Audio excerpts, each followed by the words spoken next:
Kaya pala wala si Cam Reddish, ito pala ang dahilan. Pero bago yan Lakers, inaantay na lang ang veteranong big man na nasa San Antonio Spurs sa ngayon. At ito nga ay si Bismack Biyombo na under pa sa 10-day contract sa Spurs. Nag-sign nga ito ng 10-day contract dito noong February 9. At isang beses pa nga lang itong nakakapaglaro simula nang mag-sign ito sa San Antonio Spurs. At wala pa nga itong ipinakita sa kanilang kupunan para bigyan muli ito ng another 10-day contract. Kaya kapag nag-expire ang deal nito sa Spurs at bumalik sa pagiging free agent, ay balak ng Los Angeles Lakers na kunin ito sa kanilang kupunan. Bago pa ito bigyan ng full-time deal or another contract ng Spurs or ng ibang mga NBA team. Si Bismack Biyombo nga ay 14 seasons nang naglalaro sa NBA. Kilala nga ito sa pagiging defensive center bilang isang shot blocker at pagkuha ng mga rebounds. May average nga ito sa kanyang NBA career na 5 points, almost 6 rebounds at 1.3 blocks. Bagamat hindi man si Bismack Biyombo na isang type ng center na kayang mag-contribute ng malaking punto sa kanilang opensa. Pero ang kailangan lang kasi dito ng Los Angeles Lakers ay magkaroon sila ng player na kaya nilang ilagay sa loob ng court para sa mga big man ng kalaban. Kailangan kasi ng Lakers na makasabay sila sa pagkuha ng mga rebounds. Wala na kasing iba pang mga sentro na mas nakikita na mas physical kesa dito kay Bismack Biyombo.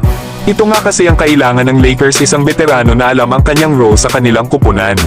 Na solid nga ang leadership na madadala nito para sa Lakers lalo na pagdating ng playoffs.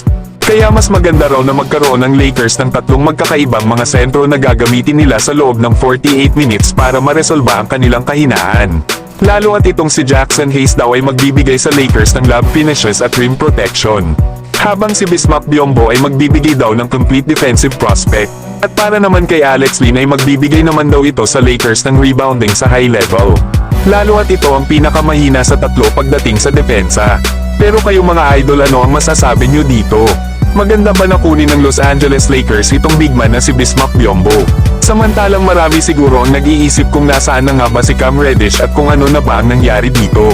Simula kasi nang ipawalang bisa ng NBA ang nangyaring trade sa pagitan ng Charlotte Hornets at Los Angeles Lakers dahil sa failed na physical exam ni Mark Williams, ay nakabalik na nga si Dalton Knecht sa Los Angeles Lakers at nakapaglaro na kahapon laban sa Utah Jazz. Pero itong si Cam Reddish na isa sa mga kasama sa naging trade package ng Lakers papuntang Charlotte Hornets kapalit ni Mark Williams, ay hindi pa nga ito nakakapaglaro para sa Lakers. Naayon pa nga sa injury report nito na inilabas ng Lakers ay dahil daw sa personal reasons. Pero nang ma-interview itong head coach ng Los Angeles Lakers na si JJ Redick kung nasaan na ba daw si Cam Reddish, ay sinabi nga dito ng nasabing head coach ng Los Angeles Lakers na nasa kanyang pamilya pa nga rin daw itong si Reddish. Welcome nga daw nito ang kanyang anak na babae. Ibig sabihin mga idol ay nasa kanyang pamilya ngayon si Cam Reddish dahil sa kanyang bagong silang na anak.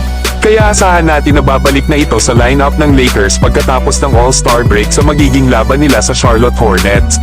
Pero kayo mga idol, ano ang masasabi nyo dito?